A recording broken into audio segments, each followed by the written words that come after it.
Finally, Gilgamesh's powered-up form is now its very own unit.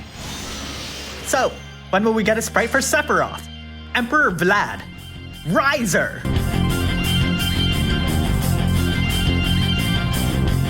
World's hero Gilgamesh's Trustmaster reward is a sword. Not only does it eat men, but eating men is also manly to World's Men Gilgamesh, as it gives him 500 extra attack.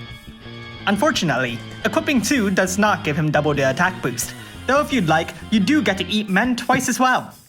His Super Trustmaster reward is his headgear, which is an accessory. It has pretty high attack, eats men much better, and gives manly man, Gilga, Eater of Men, 500 extra attack.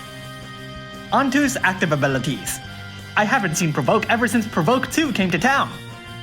Excalibur inflicts an 85% full break.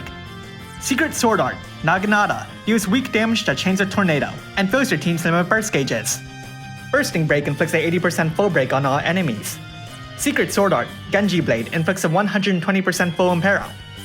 You cannot even hold a candle to my spirit, gives him an Omni cover. It's not that sturdy, and neither is the 40% physical mitigation buff, but he compensates for this 2 turns later, by self-destructing, an ability only usable by the manliest of men. Fill Limit Burst fills his Limit Burst. Bushido, Heaven, deals dark damage to Chains of Absolute Mirror of Equity, and inflicts a 120% Dark Imperil. Bushido, Thunder, deals lightning damage to Chains of Absolute Mirror of Equity. Secret Sword Art, True Murakumo, deals physical damage to Chains of Graviton Cannon. Ragnarok deals the same damage but Chains of Bolting Strike, and Titan's Axe is the same thing but Chaos Wave Awaken. Bushido, Universe, can only be used once per battle, inflicting an 85% attack and magic break and 88% defense and spirit break. Steadfast Pose can also only be used once per battle. It gives Gilgamesh a 30% dark buff, a super limit burst buff without the limit burst fill, and raises the damage modifier of his limit burst. Passives. With his Trustmaster reward or Super Trustmaster reward equipped, Gil My Man gets 500 attack and a big boost to his limit burst damage. Unlike most past units, he only has a count of 4 killers, and only at half the cap for those involved. Without his locked passive, he doesn't have a limit burst damage boost, but he does have a nice boost to physical evasion and passive provoke. At the start of the battle, he'll automatically cast Preemptive Full Break, inflicting a 70% full break and an 80% elemental imperil. His normal attack has been changed to attack, filling 1/10 of his limit burst gauge. Notably, he meets the full cap to the chain limit boost, regardless of dual wielding or not, and also has the passive that helps him double hit as well. At EX plus 2 he gets Warning Spirit. At EX plus 3 he gets 500 attack. He's also got a nice spread of elemental resistance as most super limit burst units do. Let's look at his limit burst. It inflicts an 88% defense break and an 85% spirit break, a 145% dark imperil, gives your team a strong double human killer, and deals dark damage. As a super limit burst user, Manly Mesh has access to Sabotage Shift, which makes him manly.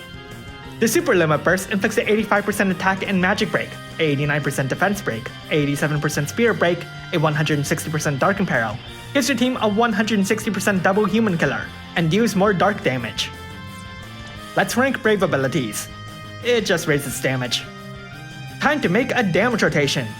On turn 1, cast Bushido, Universe, if you need the breaks, and double cast Bushido, Heaven. On turn 2, triple cast Bushido, Heaven. On turn 3, cast Full Limit Burst, Steadfast Pose, and Bushido, Heaven. On turn 4, use his Limit Burst. On turn 5, use his Super Limit Burst. Triple cast Bushido, Heaven, from here, prioritizing his Limit Bursts and breaks whenever they're needed. So, EX2.